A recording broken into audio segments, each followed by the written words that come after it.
একবারে খেয়ানত হয়ে যাবে, একদম শেষ, লুটে পুটে খাওয়া শেষ করে ভালাবি। আমি গর্বের সাথে বলতে পারি, চ্যালেঞ্জ দিয়ে বলতে পারি, একটি সংগঠনের মধ্যে আয় এবং ব্যয়, আয় রশিদের মাধ্যম দিয়ে, ব্যয় রশিদের মাধ্যম দিয়ে প্রতি মাসে বাইতুল মাল সেক্রেটারিকে জবাবদিহিতে করতে হয়, সভাপতিকে জবাবদিহিতে করতে হয়। 1 টাকা এদিক ওদিক হওয়ার কোনো চান্স সুযোগ থাকে না। সভাপতি যদি একটু কাজ করতে ত্রুটি হয়, নিম্ন পর্যায়ের কর্মীকে সেটা জবাবদিহিতে বাধ্য হয়। আর বাংলাদেশে আর কোনো সংগঠন নাই যেখানে জবাবদিহিতে করার কোনো সুযোগ আছে। একটা মাত্র সংগঠনের মধ্যে আছে, আর অন্যান্য সংগঠনের মধ্যে আছে 10 টাকা আনলি দে তাড়াতাড়ি 1 টাকা ভাগ। অপ্রিয় বন্ধুরা, আল্লাহর নবী মদিনায় আসলেন, সুন্দর একটা রাষ্ট্র গঠন করার পরে তিনি বহির্বিশ্বের বিভিন্ন বড় বড় রাষ্ট্রে তিনি কালেমার দাওয়াত দেওয়া শুরু করে দিলেন। আমার নবীজি রোমে দাওয়াত দিলেন, দাওয়াতপত্র পাঠাই দিলেন, পারস্যে দাওয়াতপত্র পাঠাই দিলেন, সিরিয়া দাওয়াতপত্র পাঠাই দিলেন, বিভিন্ন রাষ্ট্র, আরবের মধ্যপ্রাচ্যের ইসলামী রাষ্ট্র যতগুলো বর্তমান আমরা জানি। শুধু কি তাই, আমরা অনেকে নাও জানতে পারি, প্রিয় নবীজি কিন্তু বাংলার জমিনে সাহাবীদের মাধ্যমে কালেমার দাওয়াত পৌঁছেছেন, ভারত উপমহাদেশে সাহাবায়ে কেরামদেরকে পাঠিয়েছেন। আমরা অনেকে বলি বাংলাদেশে আল্লাহর ওলিদের মাধ্যমে কালেমার দাওয়াত আসছে, এটা ভুল কথা। তার আগে সাহাবায়ে কেরাম এসেছে। আমেরিকার মতন পাশ্চাত্য রাষ্ট্রে বিশ্বনবী কালেমার দাওয়াত পৌঁছেছেন। ও প্রিয় বন্ধুরা, রাষ্ট্রীয় পর্যায়ে যদি ইসলাম প্রতিষ্ঠিত হয়, কিছু কিছু ক্ষেত্রে আমাদের অনেক কাজ করার প্রয়োজন হবে না। এই যে আমি গোলজার গভীর রাত পর্যন্ত চিল্লাইতেছি, এটা চিল্লানোর আর সুযোগ থাকবে না। আমার পকেট ভর্তি স্বার্থ পূরণ হবে না। আপনারাও মাহফিলের নামে, প্রতিষ্ঠানের উন্নতির নামে এটাও করতে পারবেন না। হ্যাঁ, করতে পারবেন তাকওয়ার পরিপূর্ণতা করার লক্ষ্যে, ইমানের মেহনত করার, এলেম মেহনত করার কারণে হয়তোবা কিছু সভা সমাবেশ, সেমিনার টুকটাক করার প্রয়োজন হলেও হতে পারে, নাও হতে পারে। অপ্রিয় বন্ধুরা, আল্লাহর নবীর হিজরতের 2য় বছর পর নবীজি আমার সাহাবায়ে কেরামদেরকে নিয়ে বসে আছেন।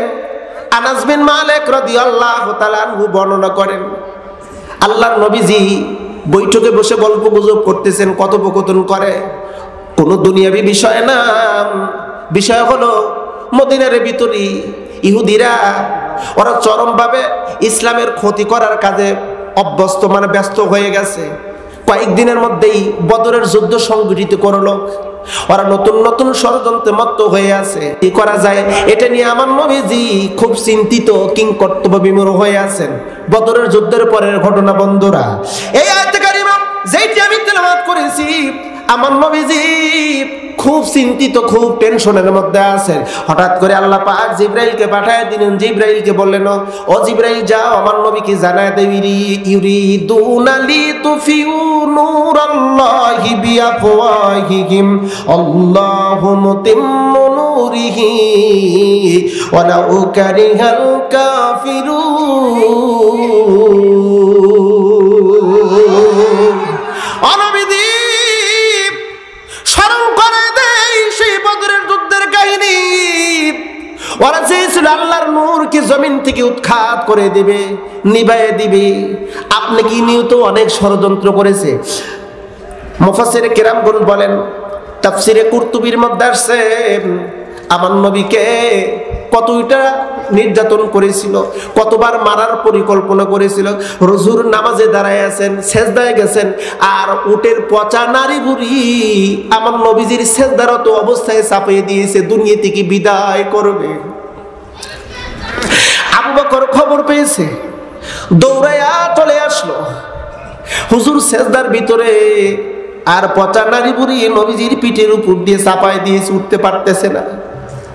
সরাই দিয়েছে। আবু বকর বলে, মক্কার কাফের বেঈমানরা, আমার নবীর কি দোষ যার কারণে তোমরা তাকে মারতে চাও?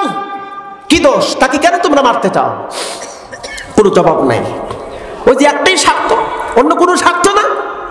স্বার্থ হলো যদি ইসলাম প্রতিষ্ঠিত হয়, কালেমা প্রতিষ্ঠিত হয়, আমাদের ব্যক্তিগত স্বার্থ থাকবে না। আমার নবীকে মারার কত পরিকল্পনা। আর রাহিকুল মাকতুম বিশ্ববিখ্যাত সিরাত গ্রন্থ। আল্লাহ নবীকে মারার জন্য আবু জাহেল গর্ত খনন করেছে। হুজুর তো প্রতিদিনই রাস্তা দিয়ে যাতায়াত করে, গভীর গর্ত, গর্তের ভিতরে বিষাক্ত কাটা ফেলে দিয়েছে, উপরে হালকা ছাউনি। নবীজি আমার হেঁটে যাবে, আর কোনো মতো ওই ছাউনির উপর পা পড়বে তো গর্তের মধ্যে পড়ে যাবে, মাটি চাপায় দিবে, দুনিয়া থেকে বিদায় করে দিবে। আল্লাহ স্মরণ করে দেয় নবীজি। ওরা ইচ্ছা পোষণ করেছিল আল্লাহর নূর ফুৎকার দিয়ে নিভাইয়া দিবে, কিন্তু নিভাইয়া দিতে পারে নাই। আল্লাহু মুতিম্মু নূরিহি, আল্লাহ প্রজ্বলিত করেছিলেন, প্রজ্বলিত করে রাখবে। চিল্লা বলেন না একটু সুবহানাল্লাহ। আরেকবার জবান খুলে বলেন না একটু সুবহানাল্লাহ। গর্ত খনন করেছে আবু জাহেল, গর্তের উপরে হালকা ছাউনি। আমার নবী বের হইলেন বাড়ির ভিতর থেকে, কাবার হাতিমের উদ্দেশ্যে রওনা দিয়েছেন। জিবরাইল এসে বলে, ও নবীজি, আপনি আজকে এই রাস্তা দিয়ে যাচ্ছেন, নবী গো একটু রাস্তা পরিবর্তন করেন না, আজকে রাস্তা একটু পরিবর্তন করেন। মুমিন সতর্ক হও, সতর্ক হও, প্রতিদিন এক রাস্তা দিয়ে যাতায়াত করবে না, একটু রাস্তা পরিবর্তন করা এটা সুন্নত। রাস্তা পরিবর্তন করা কি? হ্যাঁ, কথা বলেন না কা? সুন্নত। কারণ আপনার শত্রু ঘাপটি মেরে বসে আছে, যে কোনো মুহূর্তে আপনাকে ঘায়েল করতে পারে, এই জন্য রাস্তা পরিবর্তন করবেন মাঝে মধ্যে। আল্লাহর নবী জিবরাইলকে জিজ্ঞেস করলো, জিবরাইল আমি কেন রাস্তা পরিবর্তন করব? জিবরাইল বলে, ইয়া রাসূলুল্লাহ, এইটা পরে বলবো, রাস্তা পরিবর্তন করে চলে যান। রাস্তা পরিবর্তন করে হুজুর আমার বাইতুল্লাহর কাছে চলে গেছে। আবু জাহেল আড়ালে ছিল। মোহাম্মদ বিন আব্দুল্লাহ কখন আসবে, কোন সময় আসবে, এখান দিয়ে যাবে, গর্তের মধ্যে পড়ে যাবে, আমি আনন্দিত হব, একটু খুশি হব, মাটি চাপা দিয়ে ইসলামের নূর চিরজনমের জন্য বিলুপ্ত করে দেবো। চিল্লা করে একটু নাউজুবিল্লাহ। আপনারা একটু বলেন তো ভাইজান, আপনাদের কাছে একটা কথা জিজ্ঞেস করি, ইসলামের নূর কি বিলুপ্ত করা সম্ভবপর হবে?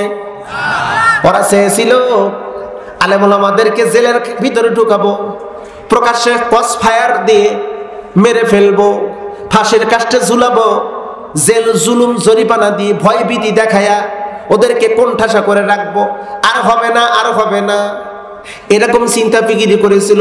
আপনাদের কাছে জিজ্ঞেস করি, জেল জুলুম জরিমানা, গুলি, হত্যা, রাহাজানি, গুম খুন করে এটা কি দমন করেছে নাকি আর বৃদ্ধি হয়েছে? কর্মী বৃদ্ধি হয়েছে না কমতি হয়েছে? গোটা বাংলার জমিনের গণজোয়ার জেগে উঠে গেছে।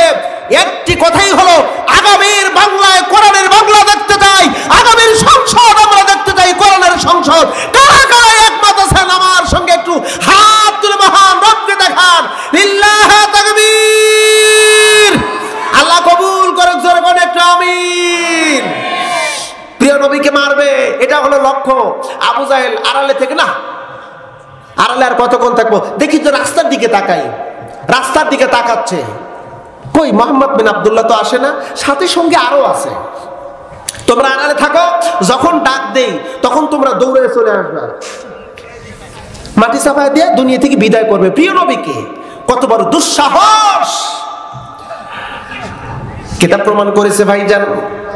আবু জাহেল এক পর্যায়ে গর্তের নিকটে চলে আসছে, কই রাস্তা তো দেখতেছি নাই তো, মোহাম্মদ বিন আব্দুল্লাহকে তো খুঁজে পাই না, কই গেল, কোন দিক দিয়ে গেল?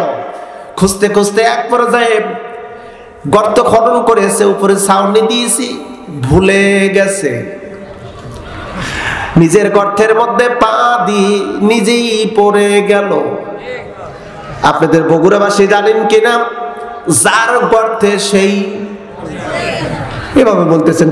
আর আল্লাহকে ধোঁকা দিতে চায় ওরা, ব্যর্থ ব্যর্থ। আল্লাহ মুমিনকে ধোঁকা দিতে পারে না, বরং ওরা নিজেরাই নিজেদেরকে ধোঁকা দেয়, বুঝতে অক্ষম। কথা কার? চিল্লায় বলুন খবরদার, খবরদার, কাউকে ধোঁকা দিবেন না। দুনিয়ায় যদি আপনি ধোঁকা নাও পড়েন, কিয়ামতের ময়দানে আল্লাহ আপনাকে ধোঁকা দিবে। ধোঁকা দিবেন না, প্রতারণা করবেন না। আমাদের দেশের ভিতর কিছু সংখ্যক মানুষ আছে, গরুহাটের ধোঁকাবাজি প্রতারণা হয়, বগুড়ায় গরুর হাটে প্রতারণা হয় কি জানি না, আমাদের তারাশে, সিরাজগঞ্জে তারাশে গরুর হাটে ব্যাপক ধোঁকা প্রতারণা হয়। ছেলেকে বাপ গরুর দড়ি ধরে আছে, রশি ধরে আছে, আর ছেলে এসে দাম করতেছে, ভাই আপনার গরুটা কত টাকা হলে বিক্রয় করবেন? বুঝেন, বাপ বেটা কিন্তু পাশে ক্রেতা আছে, পাশে ক্রেতা, গরুর দাম 60,000 টাকা হবে না। এখন ওই বাপ বেটা তো বেটা বাপকে জিজ্ঞেস করে, ভাইজান আপনার গরু কি 72,000 টাকা দেওয়া যাবে? আরে 72,000 টাকা, 80,000 দিতেছেন আপনি, 72,000 টাকা, আর 2,000 টাকা নেন।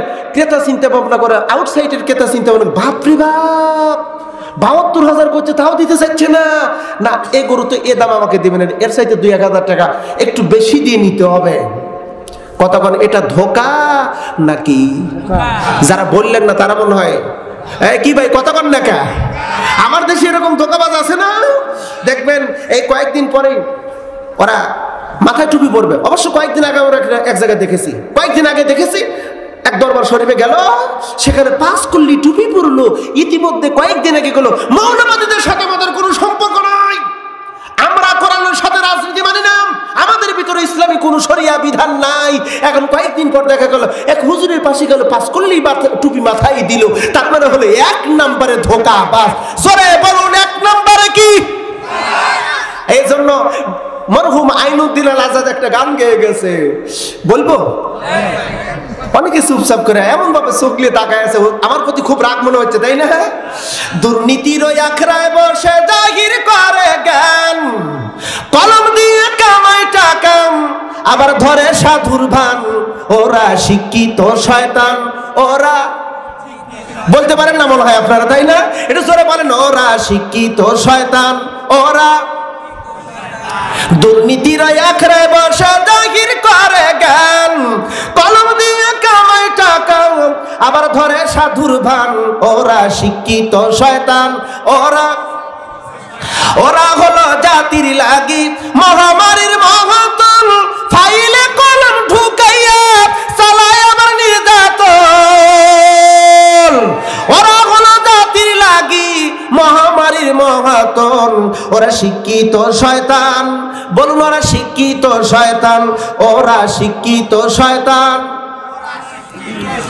এই হলে 1 নম্বর বাটপার। কয়েকদিন আগে মাথায় টুপি দিবে, টুপি দেওয়ার পরে মানুষের কাছে বলবে, বাবা দেখাও।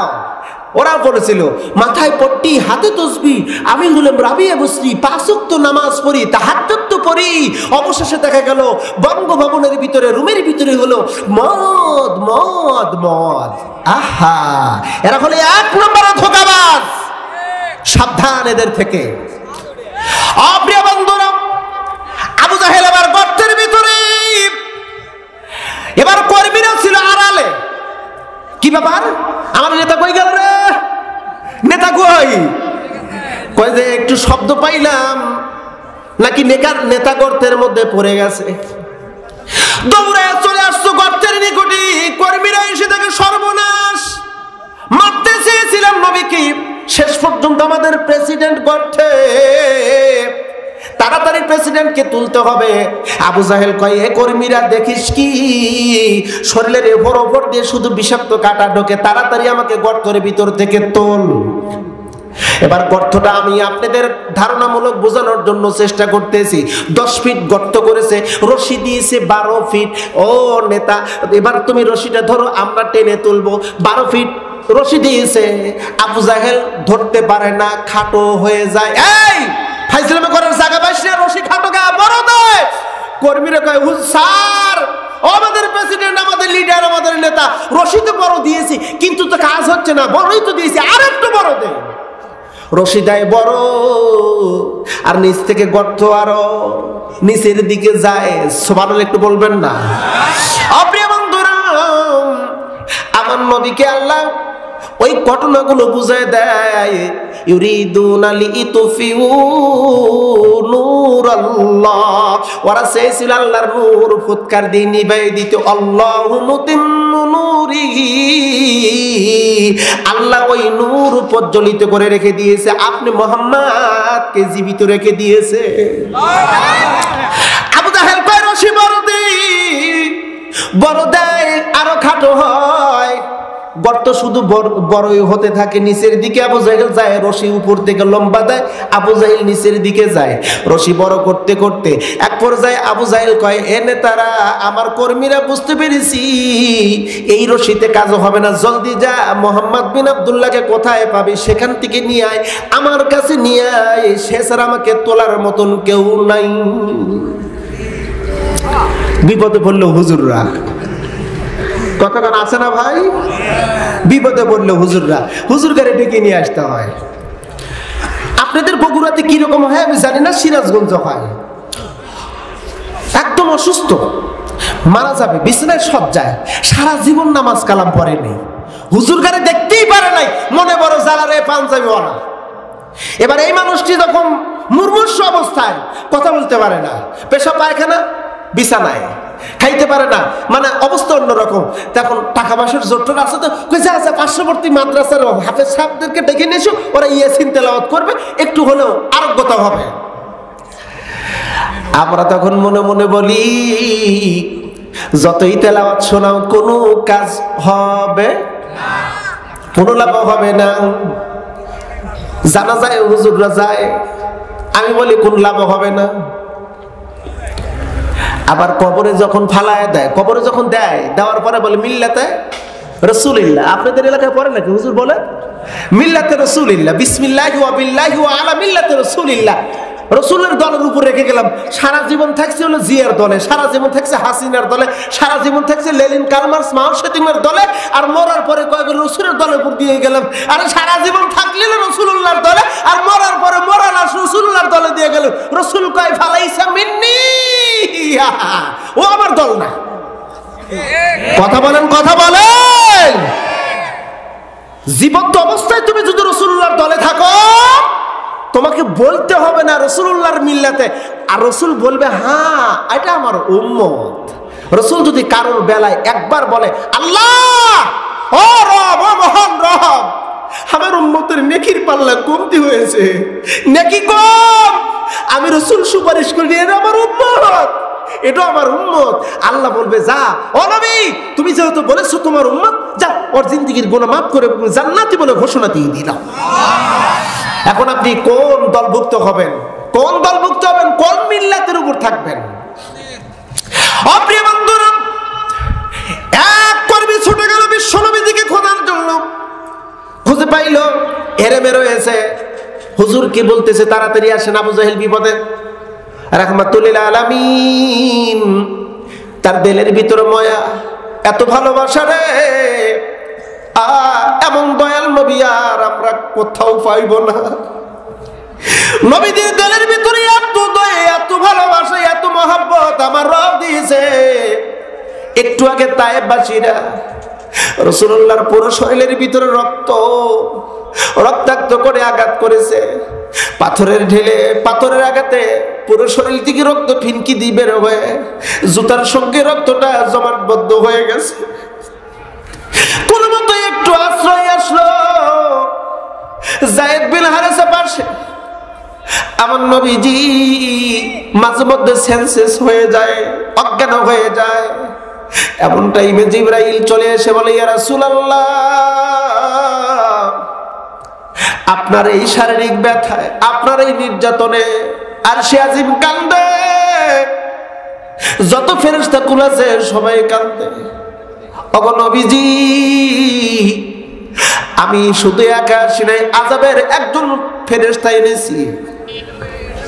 নবীজি একবার অনুমতি দিন, যেই তায়েববাসীরা আপনাকে রক্তাক্ত করলো, অনুমতি দেন এই বড় বড় পাহাড় গুলো দিয়ে তায়েববাসীদের কি চিরজনমের জন্য ধ্বংস করে দেই।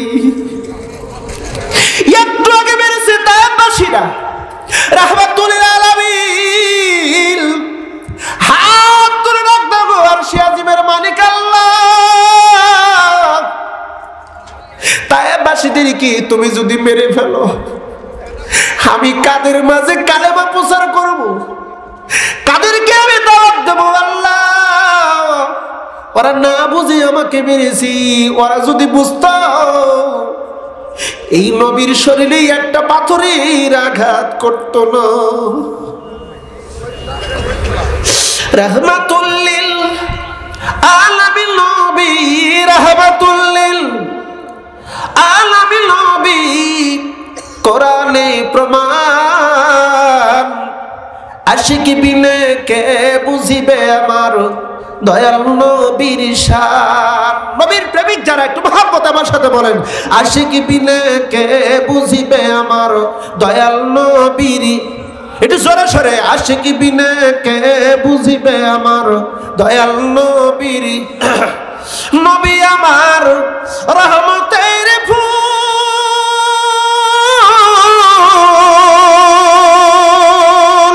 আমার আল্লাহ ভালোবেসে নাম রাখলেন মোহাম্মদ রাসূল। জোরে বলেন একটু মারহাবা, আরেকবার জবান খুলে বলেন একটু মারহাবা। নবী আমার রহমতের ফুল, আমার আল্লাহ ভালোবেসে নাম রাখলেন মোহাম্মদ রাসূল। সেই নবীজির মহব্বতে, সেই নবীজির মহব্বতে পাঠাইও দরুদ। আশিক বিনে কে বুঝিবে আমার দয়াল নবীর শান। কালেমা লা ইলাহা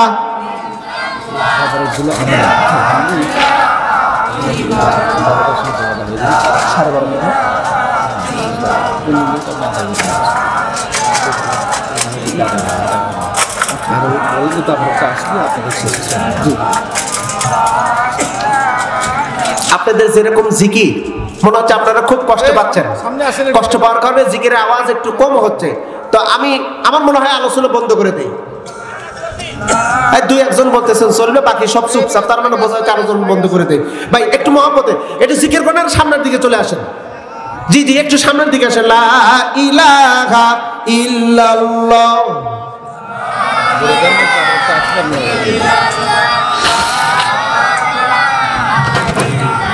ভাইজান তাবারক আসলেই মোনাজাত।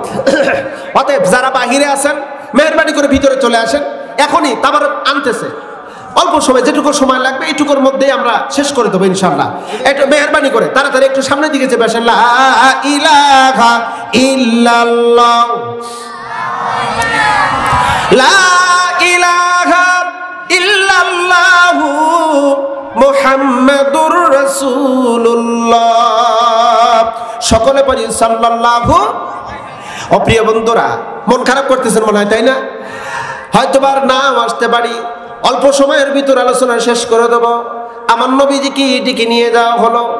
একটু আগে আমার রাসূলুল্লাহর বিরুদ্ধে যত বড় ষড়যন্ত্র করা হচ্ছিল, জিবরাইল এসে বলতে, ইয়া রাসূলুল্লাহ কই যান নবী? বলে যে কর্মী ডেকে নিয়ে যাচ্ছে আবু জাহেল বলে বিপদে। বলে এই জন্যই তো আপনাকে নিষেধ করেছিলাম, এই রাস্তা দিয়ে যাওয়া যাবে না, একটু রাস্তা পরিবর্তন করেন। রাস্তা পরিবর্তন, অনবী যান, গেলেই বুঝবেন। দেখা গেল নবীজি গিয়েছে, আবু জাহেল গর্তের ভিতরে। কি ব্যাপার মক্কার নেতা, তুমি গর্তের ভিতরে কেন? বলে বুঝবে না, তোমাকে মারার জন্য গর্ত খনন করেছিলাম, ওই গর্তে আমি নিজেই পড়ে গেছি, আমাকে বাঁচাও। বলে শর্ত আছে। তুমি কি বিশ্বাস করবে মহান রব একজন আছে? বলে আমি জানি আছে, তুমি আমাকে তোলো তো। আচ্ছা ঠিক আছে। প্রিয় নবীজি রুমালটা ছেড়ে দিলেন, কোন কোন বর্ণনায় সে পাগড়ি ছেড়ে দিলেন।